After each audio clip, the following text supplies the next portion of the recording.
गरेको छु। सबै साथीहरू अवश्य नै शान्त रहनुहुनेछ। आज सम्मानित हुनुहुने नेपालको परिवर्तनको आन्दोलनमा, वामपन्थी आन्दोलनमा, लोकतान्त्रिक आन्दोलनमा असाधारण योगदान गरेर सम्मानित हुनुभएका हाम्रा अग्रज साथीहरू, आदरणीय व्यक्तित्वहरू, पार्टीका सम्पूर्ण नेता साथीहरू र सहभागी, आज यहाँ पार्टी प्रवेश गर्नुभएका प्रिय साथीहरू र सम्पूर्ण सहभागी दिदीबहिनी दाजुभाइहरू र यस कार्यक्रमलाई विभिन्न सञ्चार माध्यमबाट परोक्ष रूपमा पनि श्रव्य दृश्यका माध्यमबाट हेरिरहनुभएका, सुनिरहनुभएका वा यसमा सहभागी भइरहनुभएका देश विदेश जहाँसुकै रहेका भए पनि सम्पूर्ण साथीहरू, दाजुभाइ दिदीबहिनीहरू, अझै पनि अलिकति कुराकानी गरिराखेर सुनिन्छ नि। त्यता कुराकानी ठ्याम्मै बन्द गरौँ, फोटो खिच्न बन्द गरौँ, क्यामेरा सबैले डाउन गरौँ त, क्यामेरा डाउन गरौँ प्लिज। यो फोटो खिच्नका लागि तयार गरेका क्यामेरा छुट्टै छन्। मोबाइललाई क्यामेरा बनाएर सबैको अगाडि क्यामेरा भयो भने त अप्ठ्यारो हुन्छ। आज नेपाल कम्युनिस्ट पार्टीको 74औं स्थापना दिवस। यद्यपि नेपालको श्रमिक आन्दोलन र नेपालमा कम्युनिस्ट पार्टी स्थापनाका प्रयासहरू 2006 साल वैशाख 9 गतेभन्दा अगाडि नभएका होइनन्। यी प्रयासहरू भएका पनि हुन्, तर 2006 साल वैशाख 9 गते गान्धीजी कम्युनिस्ट पार्टी स्थापना भयो र त्यसपछि यसले विभिन्न ढङ्गले कठिनाइहरूको सामना गर्दै भए पनि, उतार चढावहरू हुँदै भए पनि अगाडि बढ्दै गयो, सफलतातर्फ अगाडि बढ्दै गयो र आज 73 वर्ष कम्युनिस्ट पार्टीले स्थापना पछिका आफ्ना क्रियाशील वर्ष पार गरेको छ र हामी आज 74औं वर्षमा प्रवेश गरिरहेका छौँ।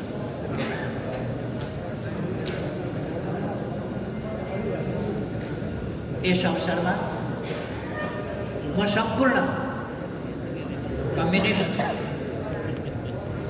दर्शन, सिद्धान्त, आदर्श, उद्देश्य, गन्तव्यहरू र कम्युनिस्ट नैतिक देशमा विश्वास गर्ने देश विदेशमा रहेका सबै वामपन्थी साथीहरूलाई बधाई भन्न चाहन्छु र यस आन्दोलनलाई अझ उचाइमा पुर्याउने, अझ व्यापक, अझ सुदृढ, अझ सशक्त, अझ अनुशासित, अझ बढी गतिशील बनाउने र यसलाई अपराजय किल्लाको रूपमा विजयी बनाउने र त्यो विजयलाई सुदृढ बनाउने अभिभावक तपाईँ हाम्रो चाहनुहुन्छ। आज हामीले यस अवसरमा यो प्रण गर्नु परेको छ कि कोही राख्ने बित्तिकै साइडलाई यस आन्दोलनलाई यो एउटा पार्टीको हुलमा पार्टी होइन,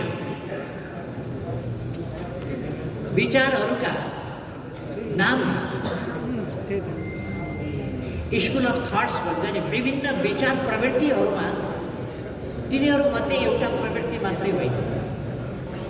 यो मानव जातिका महानतम उद्देश्य, पवित्रतम उद्देश्य, गहनतम उद्देश्य बोकेको त्यस्तो आन्दोलन। यो सामान्य एउटा सङ्गठन मात्रै होइन, यो समाज परिवर्तनका लागि र खास गरी नेपाली समाज परिवर्तनका लागि, रूपान्तरणका लागि र यसलाई अत्याधुनिक, विकसित, आधुनिक, सभ्य, सम्भ्रान्त, शान्तिपूर्ण, मानवोचित, मानवीय समाज, त्यस्तो समाज निर्माण गर्ने अभिभारा बोकेको पार्टी यो पार्टी।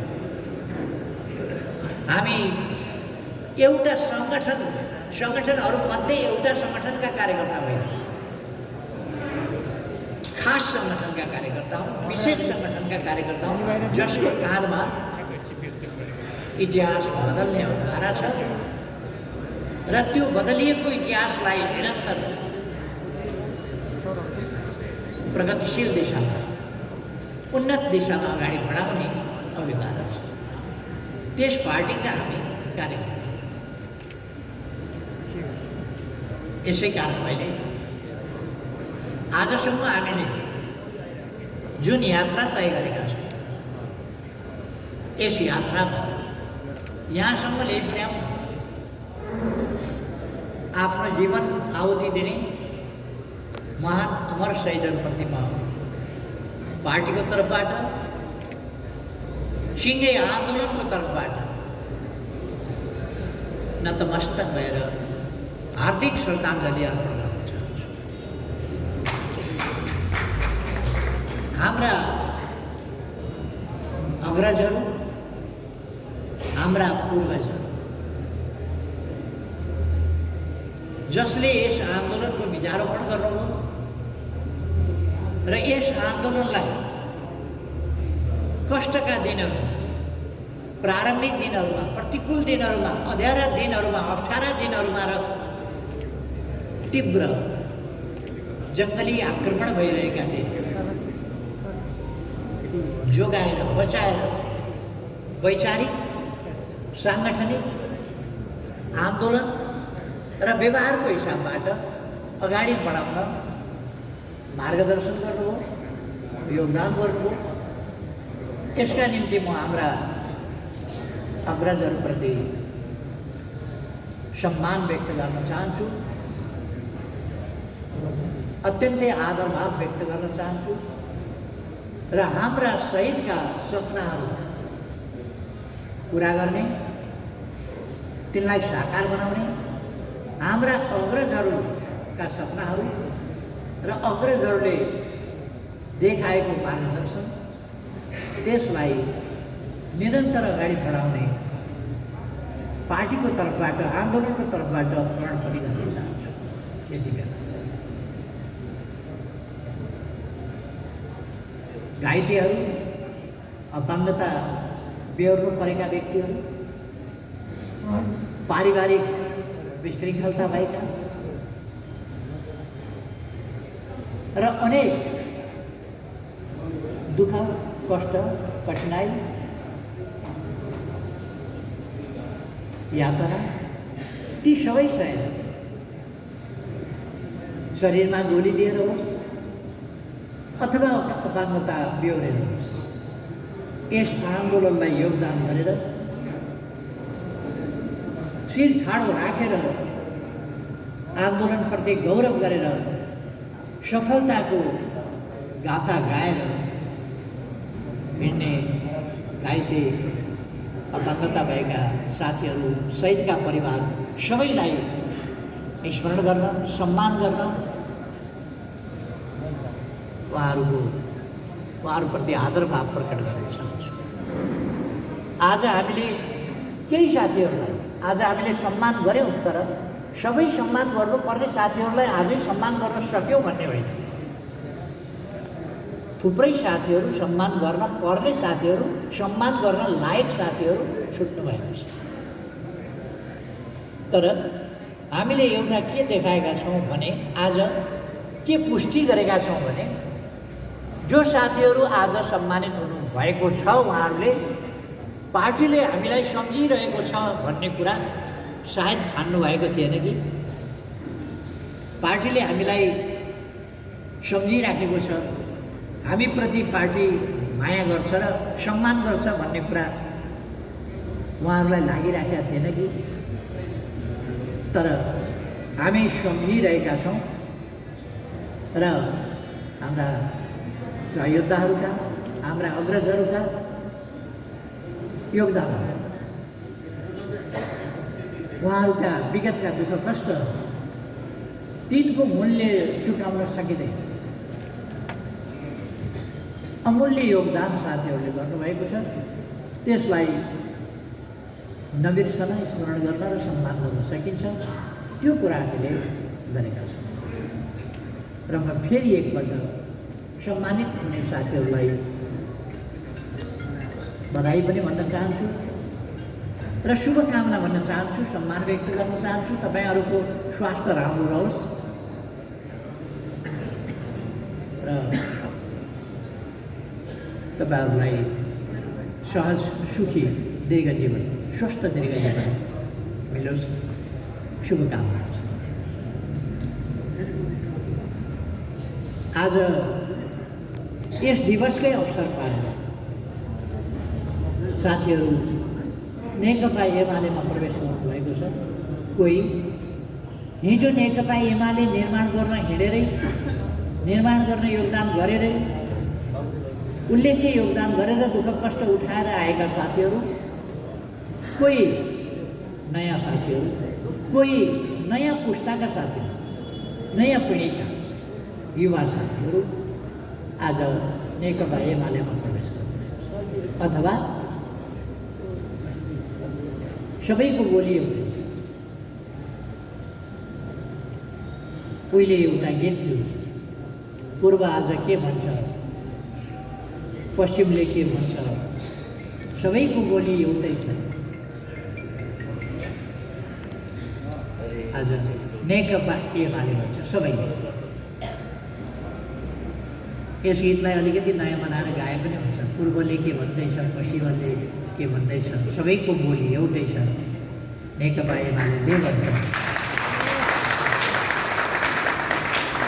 आज ज्येष्ठ नागरिकहरूको पिँढी होस् कि ज्येष्ठ नागरिकहरूको आज एमाले भन्ने बित्तिकै गभरि आँसु आउँछन्, आशीर्वाद दिन हात उठ्छ र नेकपा एमालेलाई आशीर्वाद छ, एमाले बढोस्, फलोस्, फुलोस् भनेर आशीर्वाद दिन ज्येष्ठ नागरिकहरू हात उठाउनुहुन्छ।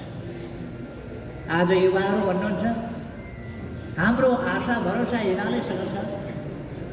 एमालेमा सामेल भएर, समाहित भएर, एमालेका उद्देश्यहरूलाई बोकेर, एमालेको झन्डा उठाएर, एमालेलाई साथ दिएर, एमाले भएर, एमालेसँगै एउटा नदीको रूपमा भएर हामी हाम्रो भविष्य सुन्दर देख्छौँ र त्यो भविष्य सुन्दर बनाउन हामी त्यसै अनुसार एमालेमा सामेल भएर अगाडि बढ्छौँ। आज युवाहरू एमालेमा प्रवेशको लहरको कारण बालबालिकाहरूलाई सोध्यो भने बालबालिकालाई राजनीतिमा लगाउनु हुँदैन, बालबालिकालाई राजनीतिका लागि प्रयोग गर्नु हुँदैन, कुनै ठुला मान्छेहरूका उद्देश्यका लागि बालबालिकालाई प्रयोग गर्नु हुँदैन। तर बालबालिकाले के देख्छन् भने बालबालिकाले आमालाई माया गर्नुहुन्छ कि हुँदैन, बालबालिकाले दाजु दिदी बा आमालाई माया गर्नुहुन्छ कि हुँदैन, हजुरबा हजुरआमालाई माया गर्नुहुन्छ कि हुँदैन, त्यस्तै हुन आजका बालबालिका नेकपा एमालेलाई माया गर्छन्। सोध्यो भने आई लभ यु नेकपा एमाले भन्छ। बालबालिकाको भनाइ त्यही छ, आई लभ नेकपा एमाले। एमालेलाई बालबालिकाले पनि माया गर्छ, माया गर्छ, आदर गर्छ। किनभने कमसेकम बालबालिका यस्तो निश्चल चिज हो, निष्कपट चिज हो। उसले स्वार्थको हिसाब किताब गर्दैन, स्वार्थका गोटी चाल्दैन, कुनै स्वार्थ साधना गर्नका लागि योजना बनाएर छलकपट गर्ने र पासो थाप्ने गर्दैन। मन प्रस्फुटित गर्छ उसले। एमाले बालबालिकालाई मनपर्छ, हाम्रा नानीहरूलाई एमाले मनपर्छ। सूर्य चिन्ह भएको एउटा सानो झन्डा दिनुहोस् त, कति खुसी भएर बालबालिकाले रमाउँछ, अत्यन्त खुसी हुन्छ, अत्यन्त रमाउँछ। बालबालिकाले समेत किशोर किशोरीहरू, युवाहरू र अरू विभिन्न पेसा व्यवसायका सबै खुसी आज नेकपा एमालेलाई मन पराउँछ, एमालेलाई साथ दिनुपर्छ भन्ने बुझेको छ र अगाडि बढेको छ। हामी सरकारमा पुग्यौँ होला, हामीले सरकार गठन गऱ्यौँ होला, सरकार चलायौँ होला, सरकार सफलतापूर्वक चलायौँ होला, त्यो ठुलो उपलब्धि हो। तर यी सबै उपलब्धिभन्दा ठुलो उपलब्धि आज नेकपा एमाले राष्ट्रव्यापी मात्रै होइन, नेपाली व्यापी भएको छ। देशव्यापी मात्रै होइन, नेपाली व्यापी भएको छ। घर घरमा, गाउँ गाउँमा, टोल टोलमा मात्रै होइन, मन मनमा एमाले पुगेको छ। त्यसकारण हामीले भनेका छौँ, देशव्यापी मात्रै होइन, एमाले नेपाली व्यापी छ। जहाँ नेपाली त्यहाँ एमाले। आज जहाँ नेपाली छ, संसारको कुनै कुनामा नेपाली पुगोस् त्यहाँ एमाले पुगेको छ। जहाँ नेपाली त्यहाँ एमाले। र हाम्रो सबभन्दा ठुलो सफलता, सबभन्दा ठुलो उपलब्धि र सबभन्दा भरपर्दो उपलब्धि, सबभन्दा भरपर्दो पुँजी हामी नेपाली जनताको आशीर्वाद प्राप्त गर्न सफल भएका छौँ, विश्वास प्राप्त गर्न सफल भएका छौँ, नेपाली जनताको मनमा बस्न सफल भएका छौँ, नेपाली जनताको माया पाउन सफल भएका छौँ। यो सबभन्दा ठुलो उपलब्धि हो। सरकार बन्यो कि बनेन?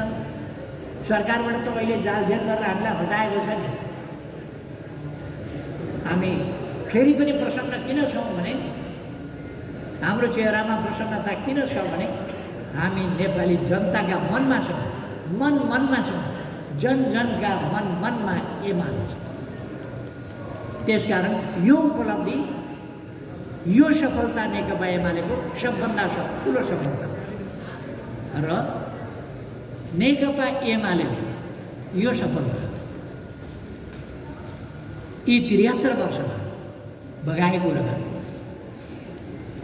कुनै गलत उद्देश्यका लागि, गलत तत्त्वले भड्काएर, गलत मनसाए, गलत उद्देश्य प्राप्त गर्नका लागि, गलत अभिष्ट प्राप्त गर्नका लागि कसैले उल्क्याएर बगाएर बगाएको रगत होइन। देशलाई जनताको पक्षमा परिवर्तन गर्न, प्रगतिशील पक्षमा परिवर्तन गर्न, अग्रगामी पक्षमा, आधुनिकताको पक्षमा, विकासको पक्षमा, सामाजिक न्याय र समानताको पक्षमा, सामाजिक विभेद, असमानता र अन्यायको विरुद्धमा लड्न र सामाजिक न्याय र समानता स्थापना गर्नका लागि बगाएको रगत। त्यसकारण नेपाली यो कम्युनिस्ट पार्टीले जुन रगत बगायो, जुन बलिदान दियो, जुन पसिना बगायो, जुन आहत सह्यो, यो आन्दोलन यहाँ ल्याइ पुर्याउन कति रगत बगेको छ विचार गर्नुहोस् त। कति लाठी खाइएको छ, कति भुट खाइएको छ, कति जेल हिरासत भोगिएको छ, कति अपमान सहनु परेको छ, कति भण्डार ठोकर खानु परेको छ। त्यो सब निजी फाइदाका लागि होइन, देश र जनताका लागि। त्यसकारण नेपाली जनताले यस आन्दोलनलाई साथ दिएको छ, आफ्नो आन्दोलनको रूपमा लिएको छ। मैले भने यसको मुख्य सफलता त्यही हो। नेपाली जनताले नेकपा एमाले, आज नेपालको कम्युनिस्ट आन्दोलन भनेको नेकपा एमाले, यस पार्टीलाई, यस आन्दोलनलाई आफ्नो आन्दोलन, आफ्नो पार्टी, यसका विषयलाई आफ्ना विषय, यसले उठाएका मुद्दालाई आफ्ना मुद्दा, यसको गन्तव्यलाई आफ्ना गन्तव्यको रूपमा ठिक ढङ्गले नेपाली जनताले बुझेको छ। यही हाम्रो सबभन्दा ठुलो उपलब्धि हो र यी विगतका सम्पूर्ण सङ्घर्षका क्रमहरूबाट आज हामी यस बिन्दुमा आइपुगेका छौँ। आज नेकपा एमाले देशको सबभन्दा ठुलो पार्टी, नेकपा एमाले ठुलो पार्टी मात्रै होइन, भोलि सरकारमा जाने वेटिङ गभर्मेन्ट भन्छ, त्यो वेटिङ गभर्मेन्टको कुरो मात्रै होइन, त्यो कुरा त एमालेका लागि मामुली कुरा हो। त्यो त एउटा माध्यमको कुरा हो, गन्तव्यको कुरा हो। हाम्रो गन्तव्य के हो भन्दा हामी नेपाली जनताको अनुहारमा गरिबीका धर्काहरू नेपाली जनताका अनुहारमा हामी देख्न सक्दैनौँ, सहन सक्दैनौँ। अभाव, त्यो कुराहरू हामी नेपाली जनतामा देख्न चाहन्छौँ र नेपाली जनतालाई सुखी जनता बनाउन चाहन्छौँ। गरिबी नभएको, अभाव नभएको, कुनै त्रास नभएको, कुनै दमन नभएको, थिचोमिचो नभएको, शान्तिपूर्ण वातावरण, भयमुक्त जीवन, त्रासमुक्त जीवन, कुनै असमानता नभएको समतामूलक समाज, यही हामी चाहन्छौँ। र विज्ञान प्रविधिले समेत प्राप्त गरेका उपलब्धिहरू, विज्ञान र प्रविधिको प्रयोग समेतले प्राप्त भएका आजका उपलब्धिहरू, आजका सुविधा सहुलियतहरू मानव जातिले सबैले उत्तिकै सहज ढङ्गले उपयोग गर्न र तिनको उपयोगबाट आफ्नो जीवनलाई सहज, सरल र सुखी जीवन बनाउन पाउनुपर्दछ। यसका निम्ति समृद्धि चाहिन्छ, यसका निम्ति शान्ति चाहिन्छ, यसका निम्ति सुशासन चाहिन्छ, यसका निम्ति शान्ति चाहिन्छ, यसका निम्ति समानता चाहिन्छ, यसका निम्ति न्याय चाहिन्छ र यसका निम्ति सम्मानपूर्ण वातावरण चाहिन्छ। यी कुराहरूले नै मानव सुखी हुन सक्छ। हाम्रा पुर्खाहरूले भनेको सर्वे भवन्तु सुखिनः पनि त्यही हो, सबै सुखी हुन् भन्ने कुरा हो। आज महान लेनिनको पनि जन्म, जसले अक्टोबर क्रान्तिको नेतृत्व सफलतापूर्वक गरेर समाजवादको पहिलोपल्ट समाजवादी राज्यको, समाजवादी शासनको अथवा शासित वर्गलाई शासक वर्गमा रूपान्तरण गर्ने पहिलो ऐतिहासिक कदम, घटना र त्यसको सफलताको नायक। प्रश्न अक्टोबर क्रान्तिको मात्रै होइन, त्यसभन्दा अघि र त्यसभन्दा पछि पनि मानव जातिका सर्वोपरि आकाङ्क्षाहरू परिपूर्ति गर्ने सन्दर्भमा सुख प्राप्तिका मानवीय चेष्टाहरू, आकाङ्क्षाहरू, तिनीहरूलाई साकार पार्ने र सफलीकृत बनाउने सन्दर्भमा व्यावहारिक रूपमा वास्तविकतामा परिणत गर्न नेतृत्व गर्ने मानव जातिका महानायक लेनिनको आज जन्मदिन। त्यस अवसरमा म महान लेनिनप्रति श्रद्धासुमन अर्पण गर्न चाहन्छु र मानव जातिले भ्लादिमिर इलिच लेनिन र उहाँले समाज परिवर्तनका लागि गर्नुभएको शङ्खघोष मात्रै होइन, त्यस शङ्खघोषलाई व्यावहारिक रूपमा परिणत गर्नुभएको त्यस सफलतालाई पनि सलाम गर्न चाहन्छु। म हाम्रो पार्टीको तर्फबाट, हाम्रो आन्दोलनको तर्फबाट सलाम भन्न चाहन्छु र सचेत मानव जातिको तर्फबाट सलाम भन्न चाहन्छु। त्यो एउटा असाधारण, ऐतिहासिक, यस्तो परिवर्तनकारी परिघटना हो जसले विश्वलाई नयाँ युगमा प्रवेश गरायो, समाजवादको युगमा प्रवेश गरायो, सामाजिक न्याय र समानताको युगमा प्रवेश गरायो। ती मूल्य मान्यताहरूको स्थापित गरेर, तिनलाई स्थापित गरेर अघि बढ्ने जमानाको प्रारम्भ, शासितहरू शासक हुने त्यो जमाना परिणत गरायो र जसले मार्क्सवादी दर्शनलाई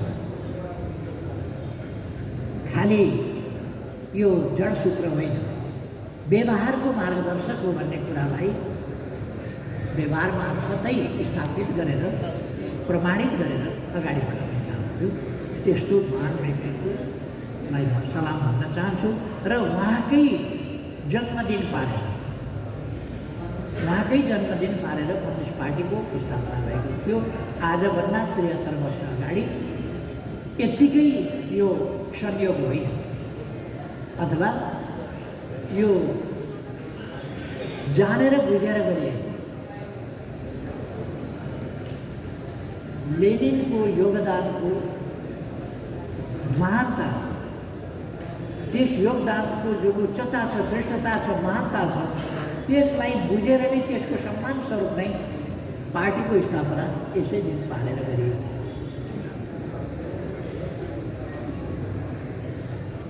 मानव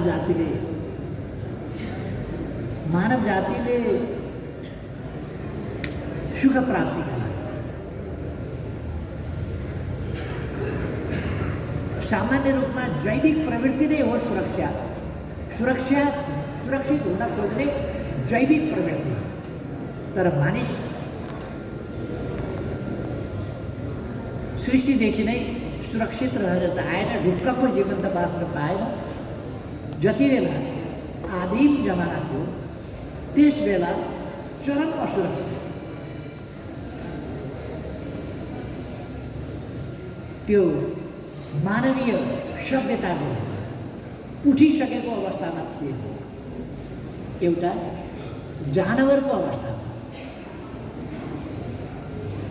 त्यति बेला उसले, आज हामी पार्टी स्थापनाको कुरा गर्दैछौँ, सङ्गठनको स्थापनाको कुरा गर्दैछौँ, सङ्गठनका ध्येयहरूको कुरा गर्दैछौँ र ती ध्येयहरूलाई सफल पार्ने कुरा गर्दैछौँ भने अलिकति हामीले यसको सुरुवात कसरी भयो भनेर पनि थाहा पाउन, जान्न चाहिँ जरुरी छ।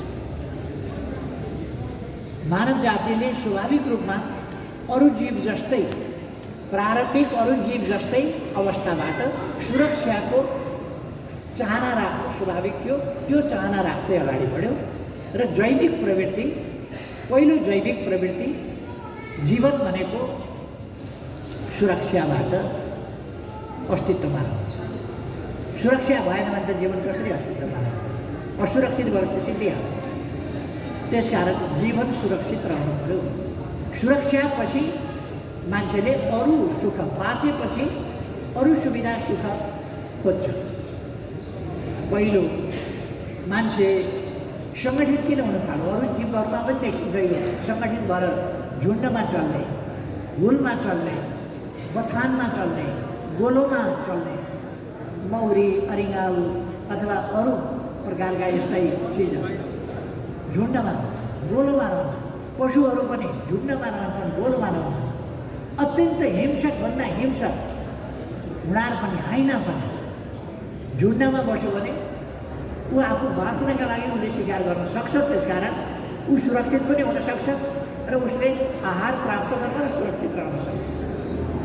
यसर्थ जीवहरूको पहिलो समूहमा रहने प्रवृत्ति जीवको सुरक्षाका लागि, आहार प्राप्त गर्नका लागि हुने गर्छ।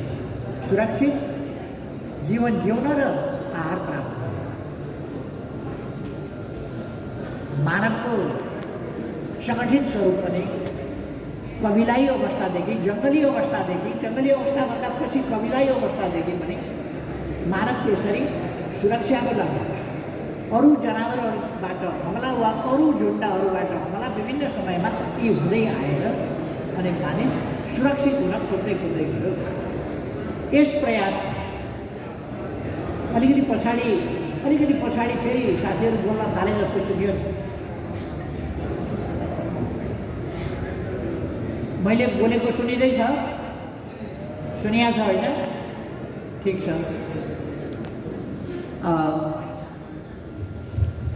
सुरक्षाका लागि मानिसले अरू जीवभन्दा अगाडि बढ्यो, सङ्गठित हुन सिक्यो, झुन्ड भएर बस्न सिक्यो अरूभन्दा भयो।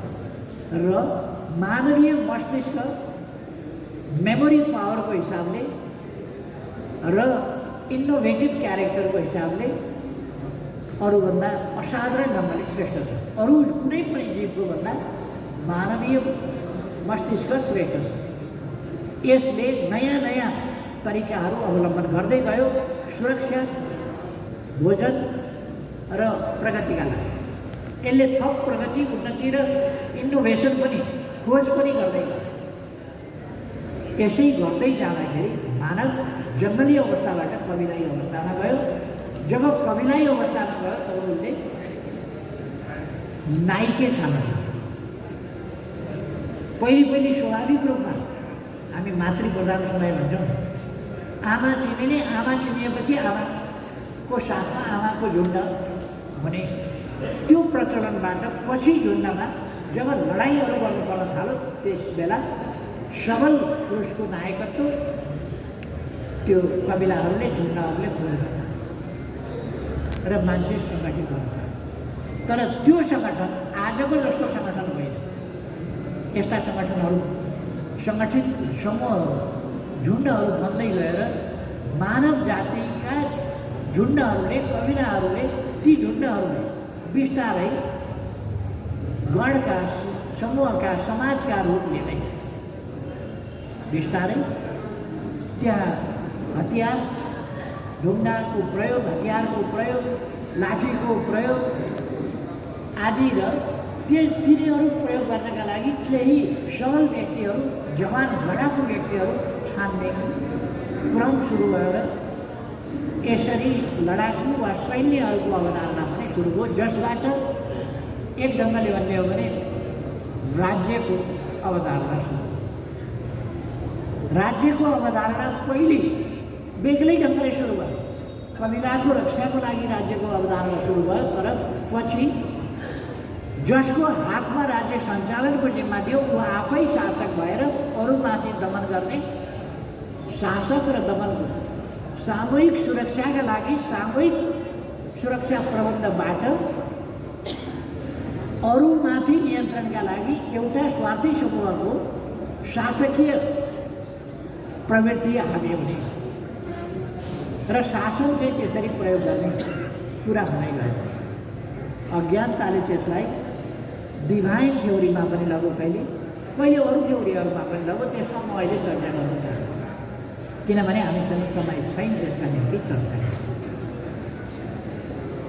पहिले शासनका लागि सङ्गठनहरू बन्न थाले, तर शासनहरू जब तानाशाह हुन थाले, दमनकारी हुन थाले र त्यो समुदायभित्र नै एउटा शासक अर्को शासित, एउटा मालिक अर्को दासको प्रचलन सुरु हुन थाल्यो, त्यसपछि अर्को एउटा आवश्यकता पैदा भयो, त्यहाँ विद्रोह, नयाँ चेतनाको, नयाँ विद्रोहको आवश्यकता पैदा भयो।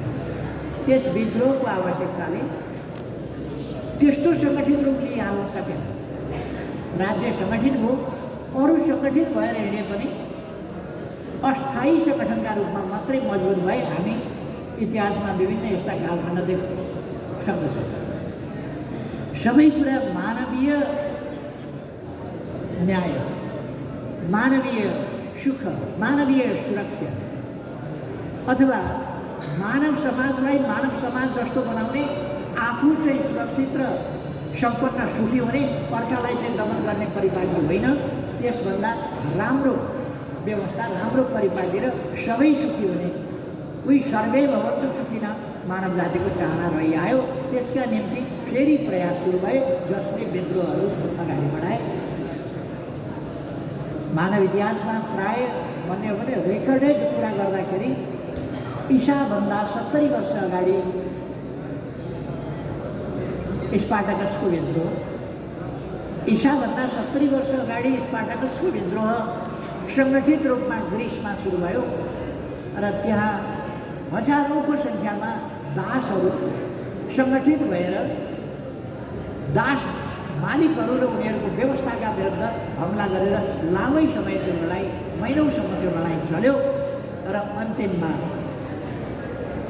ईसाको 70 वर्ष अगाडि स्पार्टाकसको नेतृत्वको त्यस विद्रोहलाई दमन गरियो। चर्को दमनबाट तिनीहरू भाग्दै गएर इटलीको दक्षिणमा पर्ने सिसिली भन्ने टापुमा पुगेपछि उनीहरूलाई अन्त्य गरियो र क्रुसिफाइड, त्यसपछि यीशु ख्रीष्ट मात्रै होइन, क्रुसिफाइड त उसभन्दा अगाडि, क्रुसिफाइड त न्यायका लागि लड्दा, समानताका लागि लड्दा स्पार्टाकसलाई पनि गरिएको थियो, स्पार्टाकसलाई पनि क्रुसिफाइड गरिएको थियो, मारिएको थियो त्यसले। र यस्ता प्रयासहरू हुँदै आए। यो प्रयासहरूको एउटा सिलसिला कि मानव समाजलाई मानव समाज जस्तो बनाऊ, न्यायोचित बनाऊ, सुखी बनाऊ, शान्तिपूर्ण बनाऊ, मानव समाज मानव बस्न लायकको मानवोचित बनाऊ भन्ने प्रयासमा मानव जाति जुटि नै रह्यो। यस्ता प्रयासहरू हुँदै गए। यिनै प्रयासको सन्दर्भमा अनेक विद्रोहहरू भए। हामी फ्रान्सको विद्रोहको कुरा गर्न, फ्रान्सेली क्रान्तिको कुरा गर्न सक्छौँ, अमेरिकी स्वतन्त्रता सङ्ग्रामको कुरा गर्न सक्छौँ, अरू सङ्ग्रामहरूको कुरा गर्न सक्छौँ, पेरिस कम्युनको कुरा गर्न सक्छौँ, अथवा 1831 भएको पेरिसको लियोमा भएको मजदुरहरूको विद्रोहको कुरा गर्न सक्छौँ, लियोका बुनकरहरूको विद्रोह, त्यसको कुरा गर्न सक्छौँ, अथवा त्यसपछि लगत्तै सुरु भएको लामो चार्टिस्ट आन्दोलन, धेरै वर्षसम्म जुन चल्यो त्यो चार्टिस्ट आन्दोलनको कुरा गर्न सक्छौँ, अथवा चार्टिस्ट आन्दोलनको अन्त्यतिर पुग्दा पैदा भएको मार्क्सवादी दर्शन, मार्क्सवादी सिद्धान्त र त्यसले पैदा गरेको एउटा कम्युनिस्ट लिगको सङ्गठनको कुरा गर्न सक्छ। 1848 मार्क्स र एङ्गेल्स गएर कम्युनिस्ट घोषणापत्र, 1848 को जनवरीमा कम्युनिस्ट घोषणापत्र जारी भयो। त्यस घोषणापत्रले विश्वमा नयाँ परिवर्तनको सन्देश दियो। अब यो समाज यस्तै अन्यायपूर्ण, शोषणकारी, विवेककारी, अनुचित रहिरहन सक्दैन र राज्य अब तानाशाह, दमनकारी मात्रै रहन सक्दैन। त्यस बेलासम्म राज्यका प्रणालीहरू गणतन्त्रात्मक, राजतन्त्रात्मक, अधिनायकवादी अनेक प्रकारका प्रणालीहरू थिए, तर वास्तवमा डेमोक्रेटिक प्रणाली चाहिँ जसलाई डेमोक्रेसी भन्न सकिन्छ त्यस्तो प्रणाली सुरु भएको थिएन। त्यस अवस्थामा मार्क्स र एङ्गेल्सले घोषणापत्र जारी गरेर विश्वमा परिवर्तनको शङ्खघोष गर्नुभयो र त्यसलाई लिएर कम्युनिस्ट इन्टरनेसनल बन्यो र पोलिटिकल अर्गनाइजेसनको हिसाबले भन्ने हो भने 19औं शताब्दी पोलिटिकल अर्गनाइजेसनको शताब्दी, सुरुवातको शताब्दी हो र त्यसबाट विचार आजको आधुनिक समतामूलक न्यायपूर्ण विकसित समाजको स्थापना र त्यसका निम्ति प्रयास गर्ने पोलिटिकल पार्टी, पोलिटिकल अर्गनाइजेसन, यसको सुरुवात 19औं शताब्दीबाट भयो। आज हामी 21औं शताब्दीको यहाँनिर आइपुगेका छौँ। 21औं शताब्दीको 2022 सालमा आइपुगेका छौँ। समय लामो भएको छैन, तर यस विचारले यति ठुलो तहल्का ल्यायो। एकातिर यो आफू सफल भयो, अर्कातिर यसका विरोधीहरूलाई पनि यसका मूल्य मान्यताहरू मान्न बाध्य बनाउँछ। र त्यस यता political parties history, political parties tradition सुरु भयो। त्यसले सोसलिस्ट इन्टरनेसनलको जन्म दियो र सोसलिस्ट इन्टरनेसनलले विश्वमा आन्दोलन विद्रोहको शङ्खघोष गर्यो सङ्गठित रूपमा, र त्यस विद्रोहको शङ्खघोषले उपनिवेशहरू मुक्त हुन थाले। विभिन्न देशमा विद्रोह, साम्राज्यवाद विरुद्ध उपनिवेशवादका विरुद्धमा ठुल्ठुला सङ्घर्षहरू भए र राष्ट्रिय मुक्ति आन्दोलन र जनमुक्ति आन्दोलन दुईटा आन्दोलनका रूपमा युगान्तकारी विचार, युगान्तकारी प्रयास, ती विचारलाई बोक्ने सङ्गठन र ती सङ्गठन मार्फत प्रयास, यी कुराहरूलाई सङ्गठित ढङ्गले 19औं शताब्दीको मध्यबाट अगाडि बढायो। त्यसैको असर पेरिस कम्युन, त्यसैको असर विभिन्न विद्रोह, त्यसैको असर अक्टोबर क्रान्ति, त्यसैको असर चिनिया क्रान्ति, त्यसैको असर क्युबाको क्रान्ति, त्यसैको असर विश्वका उपनिवेशबाट मुक्तिका स्वाधीनता आन्दोलनहरूको सफलता र 20औं शताब्दी असाधारण परिवर्तनको शताब्दी रह्यो। यसले सँगसँगै विज्ञान प्रविधिको क्षेत्रमा पनि असाधारण परिवर्तन ल्यायो र त्यसकै असर, तिनै कुराहरूको असर स्वरूप नेपालमा पनि परिवर्तन आवश्यक छ। राणा राजाका द्वैध शासन उचित छैन, दमन गरेर हिँड्ने कुरा यो उचित छैन भनेर कम्युनिस्ट पार्टीभन्दा अगाडि विभिन्न आन्दोलनहरू सङ्गठित हुन थाले, विभिन्न विचारहरू सङ्गठित हुन थाले र प्रजा परिषद पनि सङ्गठित भयो। यसै क्रममा 1991 सालमा प्रजा परिषद स्थापना भयो। त्यसपछि त्यसले जुन नेपाली समाजको परिवर्तनको शङ्खघोष गर्यो, त्यसले 4 जना शहीदहरूलाई बलिदान दिएर त्यसलाई रोक्न खोज्यो राणा शासन। राणा शाहको द्वैध शासनले त्यसलाई रोक्न खोज्यो, तर 97 सालको त्यस विद्रोहको केही पछि, करिब 9 वर्षपछि, 8 वर्षपछि नै भन्दा हुन्छ, कम्युनिस्ट पार्टीको स्थापना भयो। र नेपालमा कम्युनिस्ट पार्टीको स्थापना हुन भनेको चान्चुने कुरा, साधारण कुरा होइन। यो मैले अघि नै भने, पार्टी गठनको सन्दर्भमा एउटा पार्टी गठन भयो भन्ने कुरा होइन। नेपाली समाजलाई सामन्ती समाजबाट, अन्धकार युगबाट, राणा र राजाको संयुक्त शासनको जातो मुनिबाट, पैताला मुनिबाट नेपाली समाजलाई मुक्त गर्ने शङ्खघोष कम्युनिस्ट पार्टीको स्थापनाले भयो। त्यसले विचार दियो र त्यो विचार बोक्ने सङ्गठन दियो। विचार होला, धेरै परिपक्व विचार थिएन होला, तर परिवर्तनका विचार थिए, न्याय समानताका विचार थिए, परिपक्व भइसकेका थिएन होला, तर असाधारण परिवर्तनका विचारहरू थिए। तिनै विचारहरू, ती विचार बोक्ने सानो भए पनि 4 जना 5 जनाबाट सुरु भएको भए पनि सङ्गठन बन्यो र त्यो तीव्र गतिमा विस्तार। त्यसमाथि चर्को दमन हुनु स्वाभाविक थियो र दमन चिरेर भए पनि, चिर्दै भए पनि त्यसले युगान्तकारी विचारहरू जुन थिए, ती विचारहरू यति सशक्त थिए, तिनलाई समाप्त पार्न सकिँदैन। विचारको सहीपनाको सन्दर्भमा कार्ल मार्क्सको भनाइ के छ भने, पेरिस दमन भइसकेपछि, पेरिस कम्युनको दमन भइसकेपछि, त्यसलाई असफल पारिएपछि कार्ल मार्क्सको विश्लेषण थियो, पेरिस कम्युन एउटा पेरिस कम्युन त दमन भयो। पेरिस कम्युनलाई त दमन गर्न सकियो, तर एउटा पेरिस कम्युन दमन भयो, तर पेरिस कम्युनका ध्येयहरू दमन भएका छैनन् र पेरिस कम्युन ती ध्येयहरू बोकेर, पेरिस कम्युनका उद्देश्य बोकेर पेरिस कम्युन फेरि फेरि उठिरहेको छ। नेपालमा पनि कम्युनिस्ट आन्दोलनमाथि दमन भयो। कम्युनिस्ट आन्दोलन मात्रै होइन, लोकतान्त्रिक आन्दोलनमाथि पनि दमन भयो।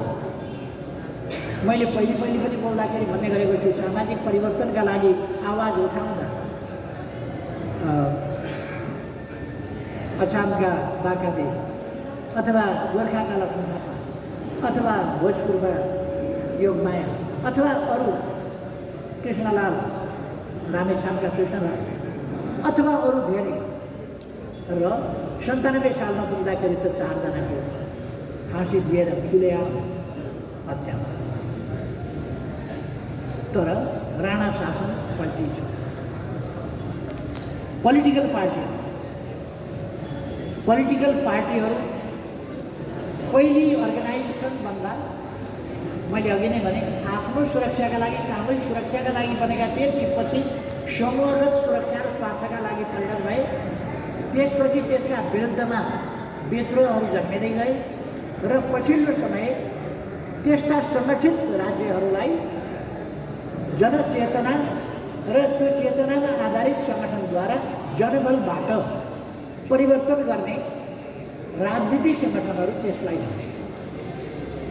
त्यो राजनीतिक सङ्गठन परिवर्तन सोसाइटी, समाज भनेको एउटै उद्देश्य, एउटै ध्येय, एउटै हितहरूमा आबद्ध मानव समाज, मानवहरूको झुन्डलाई समाज भनिन्छ।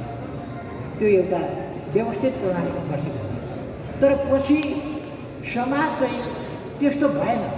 समाजको जे परिभाषा हो, सोसाइटीको जे परिभाषा हो, एउटै उद्देश्य, एउटै हितमा आबद्ध भएको मानवहरूको जम्मा, मानवहरूको बस्ती आवास झुन्ड, त्यसलाई सोसाइटी भन्ने गरियो, समाज भन्ने गरियो। तर समाजपछि चाहिँ विभक्त भयो। शासक शासित, माथिल्लो तल्लो, धनी गरिब, ठुलो सानो अनेकमा विभाजित भएपछि त्यो विभाजन मानवीय आकाङ्क्षा होइन, मान्छे मध्येका केही सानो स्वार्थी समूहले तयार गरेको डिजाइन अन्तर्गत निकाल्नु।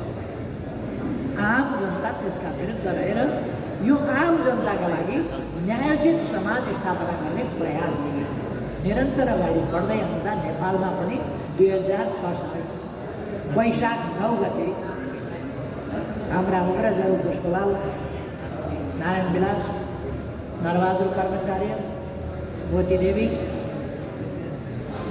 के गोविन्द,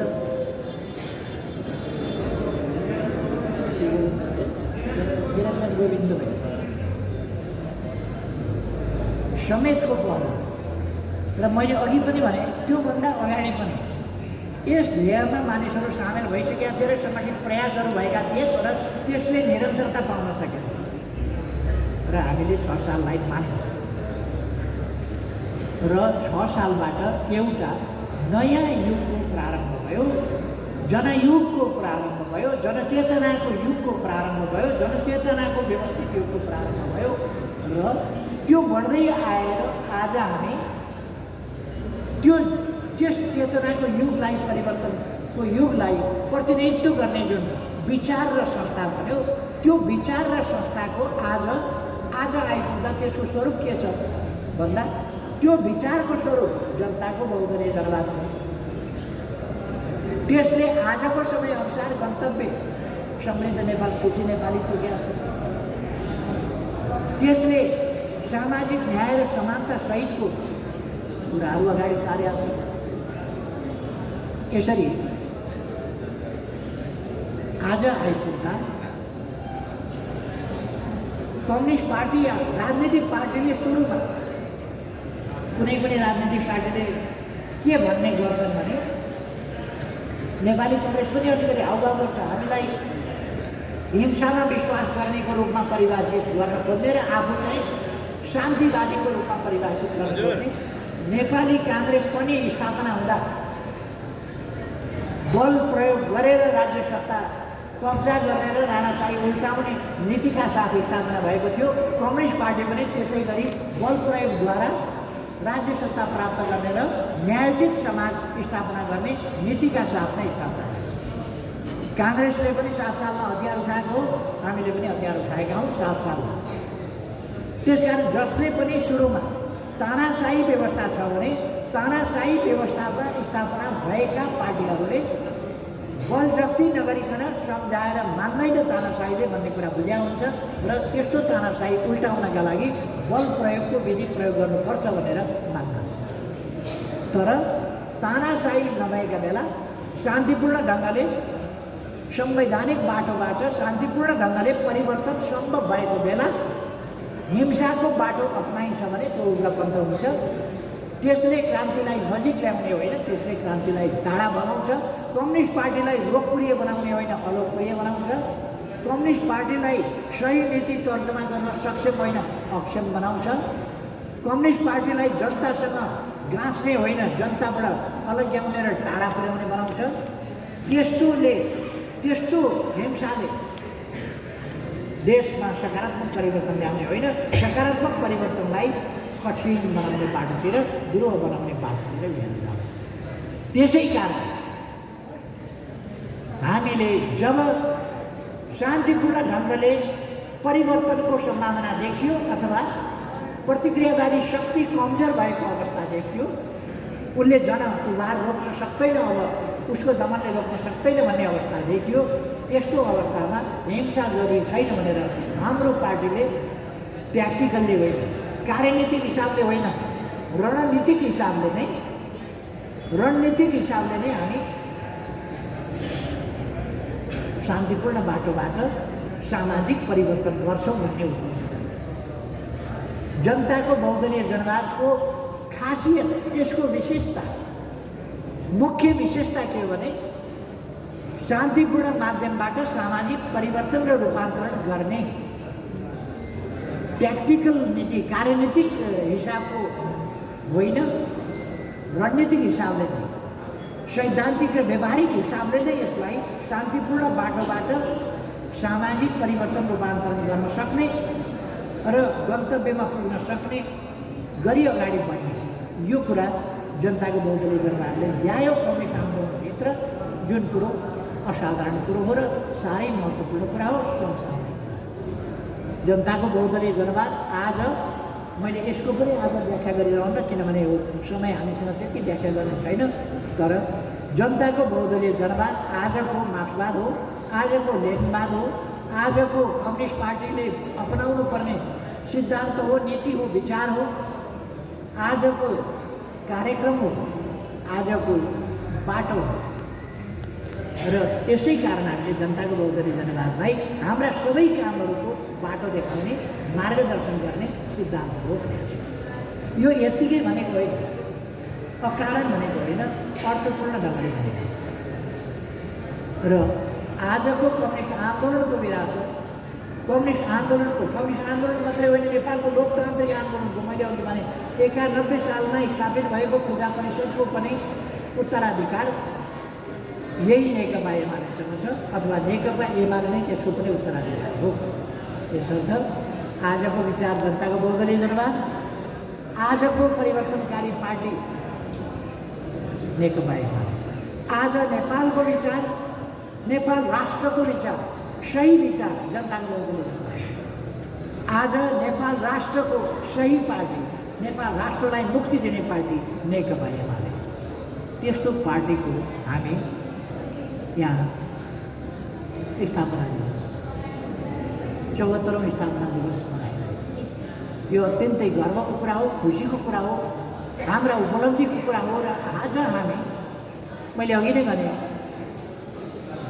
देशव्यापी मात्रै होइन, राष्ट्रव्यापी मात्रै होइन, जहाँ नेपाली त्यहाँ एमाले, जनजनका मनमा एमाले, नेपाली जनजनका मनमा एमाले को स्थितिमा हामी पुगेका छौँ। त्यसै कारण हाम्रा विरुद्ध प्रतिक्रियावादी शक्तिहरू किन मिल्नु पर्यो?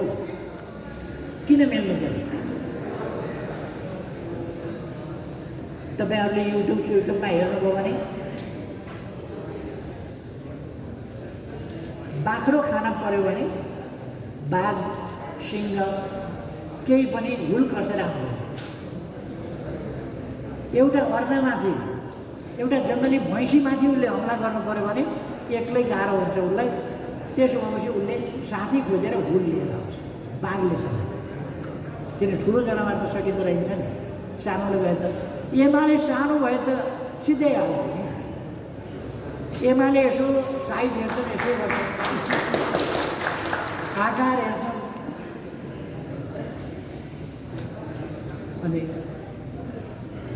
एमालेको मस्तिष्क हेर्छन् कम्प्युटर जस्तो लाग्छ मान्छेलाई। एमालेका मसल हेर्छन् खलिफाभन्दा बढ्दो छ। अनि यसको आकार प्रक्रिया हैसियत सबै। रुसी एउटा कथा छ, एउटा योद्धा उसलाई पराजित गर्न सकिँदैन। किन पराजित गर्न सकिँदैन भनेर खोज्दा ऊ धरती उसले हरदम छोएको हुन्छ, धरतीबाट उठाइन मान्दैन। धरती छोड्ने बित्तिकै, धरतीबाट अलग हुने बित्तिकै ऊ कमजोर हुन्छ, त्यस कारण उसको अन्त्य हुन्छ। त्यो बुझेपछि उसलाई मार्न धरतीबाट अलग गरे।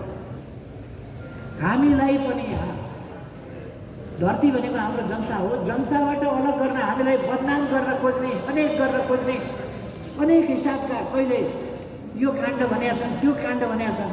भ्रष्टाचारीहरूले हामीलाई जसले बोइङ खायो त्यसैले बोइङ काण्ड भन्छ, जसले 24 लाख औषधिको डोज, भ्याक्सिनको डोज गायब गर्छ उसैले हामीलाई झुटो आरोप लगाउँछ। एमाले 5000मा उसलाई, एमाले सरकारमा हुँदा 5000मा एउटा भ्याक्सिन बेचेका थियो अरे। यस्ता कुरा मन्त्रीको कुर्सीमा बसेर बोल्छ प्रतिक्रियावादीहरू। त्यस्तै त्यो हामीलाई जनताका नजरबाट गिराउन खोजेको र जनताबाट अलग गर्न खोजेको। तर हामी जनताबाट अलग हुने खालका काम गर्दैनौँ, अलग हुने खालका कामहरू गर्नु हुँदैन। हामी जनताबाट अलग नहुने खालका। त्यसो भए म हाम्रो कमरेडहरूलाई आग्रह गर्न चाहन्छु आज पार्टी स्थापनाको 74औं स्थापना दिवसको सन्दर्भमा कि हामीले जनताले मन पराउने काम मात्रै गरौँ, जनताले मन नपराउने काम नगरौँ। हाम्रो शील स्वभाव आनी बानी अरूको भन्दा फरक उन्नत हुनुपर्दछ, परिष्कृत हुनुपर्दछ। हाम्रो हरेक कार्यकर्ता नमुनाको रूपमा, अनुसरणीय व्यक्तिको रूपमा।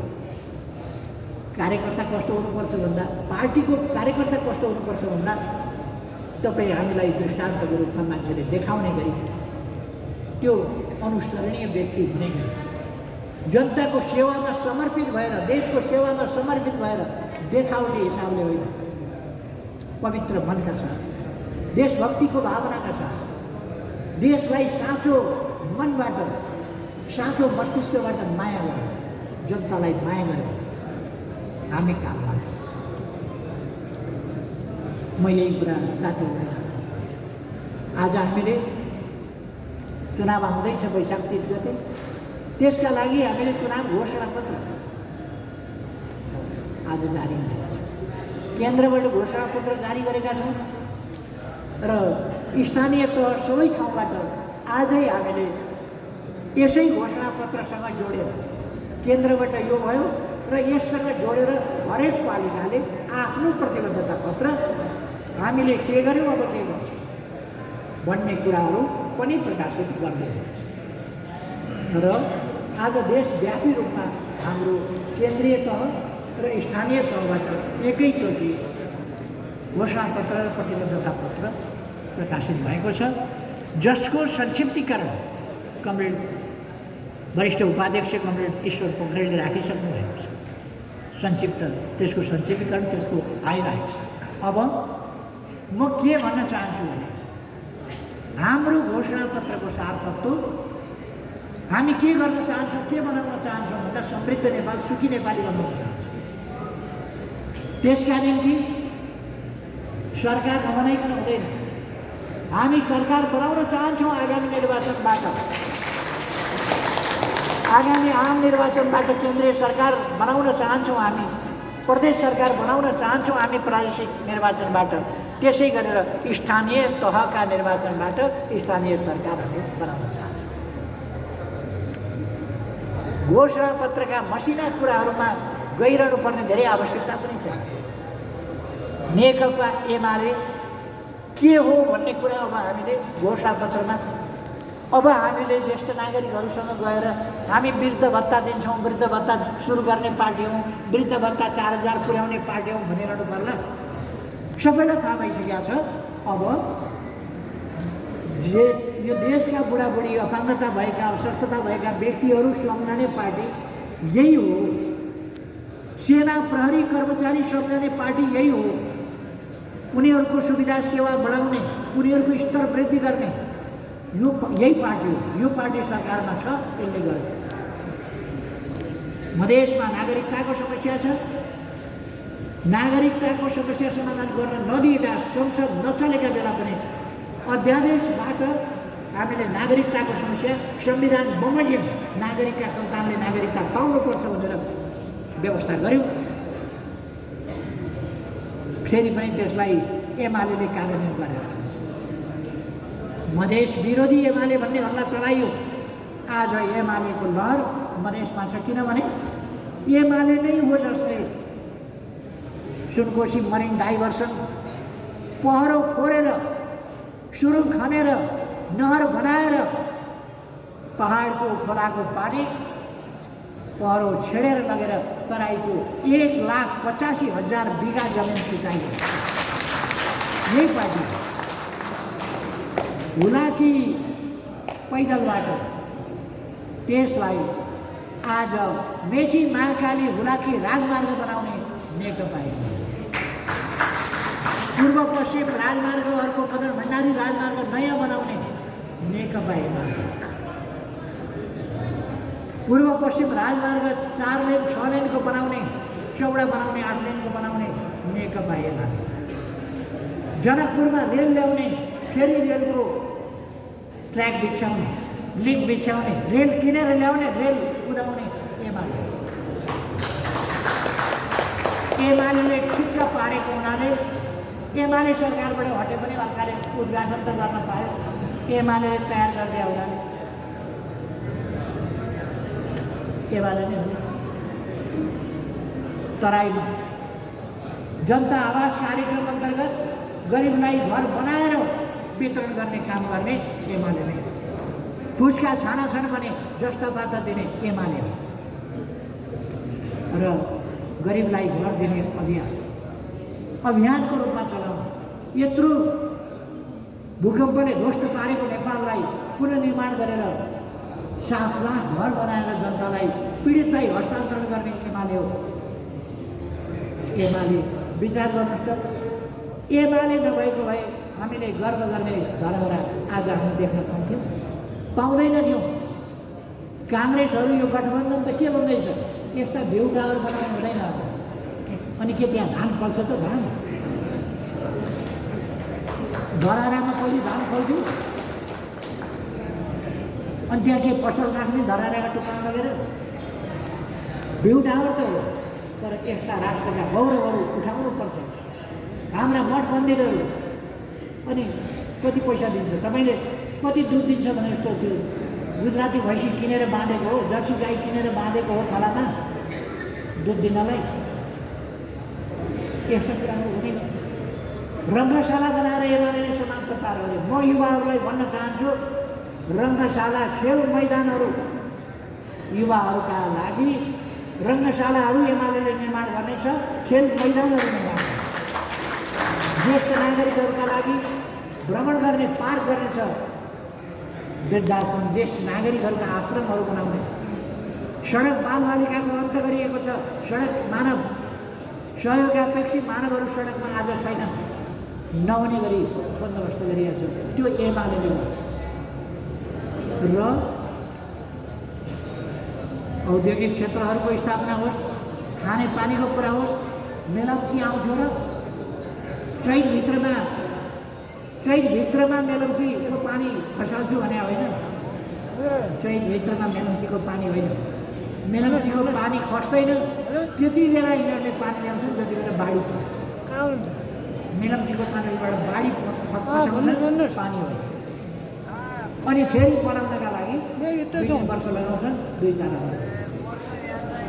देशको अर्थतन्त्र आज ध्वस्त हुँदैछ। देशलाई 7 वर्षभन्दा बढीको आर्थिक वृद्धि दरमा अगाडि बढाउने एमाले बालबालिकाका लागि भर्ना अभियानदेखि लिएर पढाइका कुराहरूदेखि लिएर सारा गर्ने एमाले र जनतालाई सामाजिक सुरक्षा लगायतका काम गर्ने एमाले। मोटामोटी यिनै कुरा मैले राष्ट्रिय स्तरका केही कुराहरू समुद्रसम्म पुग्ने एमाले, अन्तरिक्षमा पुग्ने एमाले, धरतीको अर्बिट पार गरेर अन्तरिक्षमा न्यानो सेटेलाइट पठाउने एमाले, अब ठुलो सेटेलाइट पठाउन त्यहाँ आफ्नो स्टेसन तय गरेर राखिसकेका छ, त्यो गर्ने एमाले। चुच्चे नक्सा बनाउने एमाले। हाम्रो भूभाग खोसिएको छ, आफै नक्सा छाप्दाखेरि पनि आफ्नो गुमेको भूभाग फिर्ता चाहियो भन्न नसक्ने, नक्सामा पनि राख्न नसक्ने, संविधानमा लेख्न नसक्ने त्यस ठाउँबाट एमाले नै आफ्नो गुमेको भूभाग सामेल गरेर नक्सा छाप्यो। हामी राष्ट्रवादका नकली कुरा गर्दैन, देश अर्कालाई सुम्पिएर शासन प्राप्त गर्ने र जोगाउने नकचरो काम गर्ने पार्टी होइन एमाले। देशभक्त पार्टी हो, जनताको पार्टी हो, स्वाभिमान राखेर देशलाई माथि उठाउने पार्टी। त्यसकारण हाम्रो चुनाव घोषणा पत्रमा यिनै कुराहरूको केन्द्रीय तहमा यिनै कुराहरू छन् र स्थानीय तहमा यिनको स्थानीय तह अनुसारका व्याख्याहरू छन् र स्थानीय तह अनुसार के गर्छौँ हामी ती तहहरूमा त्यसको प्रतिबन्ध। आज स्थानीय तह एमाले जितेन भने भोलि केन्द्रीय वा प्रादेशिक सरकारहरू जितेर पनि स्थानीय तह मार्फतै काम गर्नुपर्ने हुन्छ। धेरै कुरा सामाजिक उत्थान, सामाजिक जागरण, सामाजिक परिवर्तनका कामहरूदेखि लिएर स्थानीय विकास र जनतालाई पुर्याउने सेवा सुविधा स्थानीय तहबाट पुर्याउनुपर्छ। त्यसकारण त्यो सेवा सुविधा पुर्याउनका लागि चाहिन्छ नेकपा एमालेको सरकार। एमालेको सरकारमा पनि स्थानीय तह भएन भने त कसरी गर्ने? त्यसकारण चाहिन्छ स्थानीय सरकार। यो विचारसहित, यो भिजनसहित, यो अठोटसहित, यो सङ्कल्पसहितको एमालेलाई स्थानीय तहमा हामीले बहुमत दिलाउन सकेनौँ भने देशले दुर्भाग्य भोग्नु पर्नेछ। त्यसकारण म सम्पूर्ण देशवासी दिदीबहिनी दाजुभाइहरूलाई निर्वाचन घोषणापत्र र प्रतिबद्धता पत्र जारी गरिरहेको यस घडीमा आग्रह गर्न चाहन्छु। देशको भविष्य, तपाईँ हाम्रो सन्ततिको भविष्य, तपाईँ हाम्रा भावी सन्ततिको भविष्य कुनै संकीर्ण स्वार्थ बहकाममा अन्धकारमा पर्न नदेऊ। देशमा छाउनुपर्छ सूर्य, आउनुपर्छ एमाले। अब देशमा छाउने सूर्य हो, आउने एमाले हो, तब मात्रै समृद्ध नेपाल, सुखी नेपाल हुन्छ। त्यसकारण म आग्रह गर्न चाहन्छु, समृद्ध नेपाल बनाऊ, सुखी नेपाल। त्यस दिशामा अहिलेबाट हिँडेनौँ भने एकैचोटि त्यो टर्म लिएर आउँदैन। त्यो मौसम बिग्रिएर वर्षिने असिना होइन। मौसम त पान्तले बिगारेकै छैन। अर्थतन्त्र के हुँदैछ, विकास निर्माण के हुँदैछ, हामीले घोषणा गरेका बाटा खारिज भएका छन्। हामीले 396 हस्पिटल एकैचोटि शिलान्यास गऱ्यौँ। अहिले त्यो हस्पिटल अलपत्र भएको छ, कटौती भएका छन्, बजेट कटौती भएको छ। हामीले कति बाटाहरू एकैचोटि शिलान्यास गऱ्यौँ, ती अलपत्र परेका छन्, तिनको बजेट कटेको छ, ती कार्यक्रमबाट हटेका छन्। र अब देश यस्तो बेहालको अवस्थामा आयात गर्न सकिराखेको छैन, केही पनि आयात गर्न सक्ने अवस्थामा छैन। निर्यात गर्ने हामीसँग केही छैन, न निर्यात योग्य सामान, न राष्ट्रिय आत्मनिर्भरतातर्फको अर्थतन्त्र, उत्पादन अभिवृद्धि गरेर उपभोग्य वस्तुहरू देशमै उत्पादन गर्ने यी कुनै नीति अहिलेको गठबन्धनसँग छैन। अहिलेको गठबन्धन एमालेसँग तर्सिएर यसलाई रातभरि ऐठन हुन्छ, झस्कै गर्छ। यो गठबन्धन राति सुत्यो कि एमाले झल्याक्क सम्झिन्छ साथी, ऐठन हुन्छ यसलाई। राति भएपछि सुत्यो कि ऐठन हुन्छ, किनभने यो डराउँछ एमाले। एकजनाले अरूले त नपत्याउने आफैले पनि नपत्याएको, आफैले पनि विश्वास नगरेको कुरो बोलेछन्। अस्तिका दिन बोले हो, गठबन्धन देखेर एमाले थर काम्छ भनेर एकजनाले बोलेछ। भेटे भने मलाई तिमीलाई सोध्न मन छ, यो तिमी आफैलाई त पत्यार छ भनेर सोध्न मन छ। गठबन्धन जस्तो त्यो कठै यस्तो बेहालको चाहिँ अदालतले जडान गरिदिएको थोत्रा टालाहरूको पुतली, थोत्रा टाला यस्तोसँग एमाले डराउँछ अरे। जे होस्, त्यसमा बहस गरिएको छैन। हामीले चुनावमा देशलाई एमालेमय बनाउनु छ, सूर्यमय बनाउनु छ। त्यसका निम्ति म सबै दाजुभाइ दिदीबहिनीहरूलाई हार्दिक आग्रह गर्न चाहन्छु। आज हामीले पार्टी कार्यालय पनि थापाथलीबाट यहाँ सारेका छौँ। अब हाम्रो पार्टी कार्यालय यहीँबाट चल्छ। यो स्थान चाहिँ तुलसीलाल स्मृति प्रतिष्ठान हो, तर नेकपा एमाले यो स्मृति प्रतिष्ठानको परिकल्पना गर्न, यसको निर्माण गर्न, यसका लागि जग्गा प्राप्त गर्न, यसका भवन निर्माण गर्न र यसलाई अझ मोडर्नाइज गर्दै जान र यसलाई भाडामा लिएर, यो प्रतिष्ठानलाई भाडामा लिएर नेकपा एमाले आफ्नो कार्यालय चलाएको छ। प्रतिष्ठानको दुरुपयोग गरेको होइन, भाडामा लिएर चलाएको छ। अब हाम्रो कार्यालय आफ्नै कार्यालय नबनेसम्म हामी यहाँ राख्नेछौँ। त्यो भनेको करिब 4 वर्ष होला। आउँदो निर्वाचनभन्दा पछि तुरुन्तै हाम्रो केन्द्रीय कार्यालय निर्माणको काम अगाडि बढ्नेछ र हामी आफ्नै एमाले लायकको भव्य आधुनिक सुविधा सम्पन्न केन्द्रीय कार्यालय निर्माण गर्नेछौँ र त्यसमा यहाँबाट केन्द्रीय कार्यालय स्थानान्तरण हुनेछ।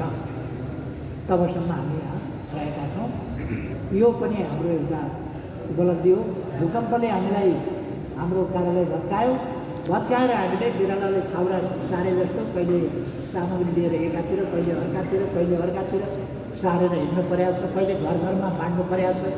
त्यस स्थितिबाट यहाँ अलिकति आउन ओर्न बस्न सकिने गरीको फराकिलो ठाउँ हामीले भेटेका छौँ। अब अनुकूल ठाउँमा निकट भविष्यमा हामी आफ्नै केन्द्रीय कार्यालय निर्माण गरेर अगाडि बढ्नेछौँ। केन्द्रीय कार्यालय निर्माण त ठुलो कुरा होइन। हामीसँग महाधिवेशन अगाडि 8,55,453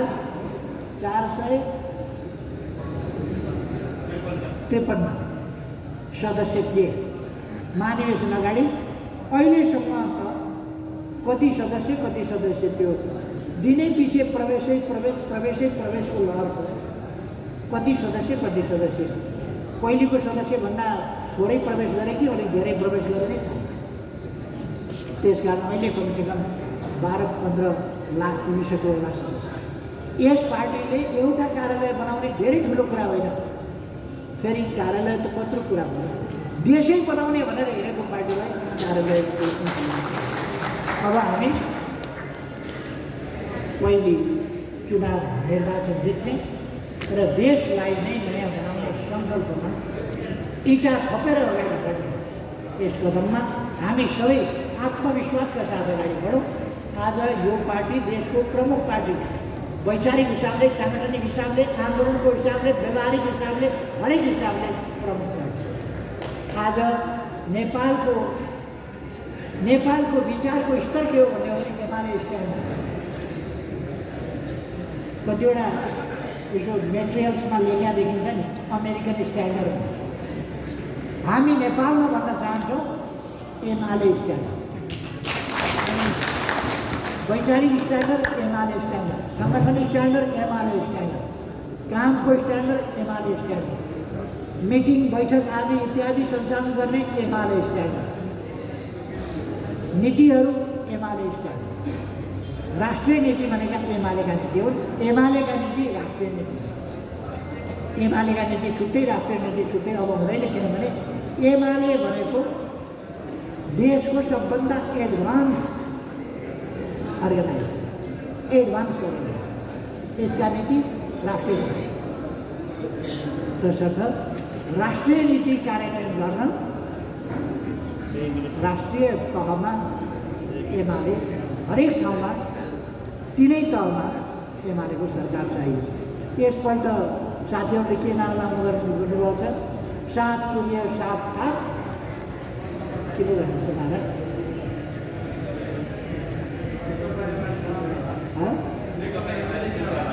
ए 7 सूर्य 7 सात नेकपा एमाले जिन्दाबाद। अब हामी त्यसै अभियानमा यो वैशाखभरि जोड्नेछौँ। 7 सूर्य 7 सात नेकपा एमाले जिन्दाबाद। मेरो भनाइ अहिले यति नै टुङ्ग्याउँछु। धन्यवाद।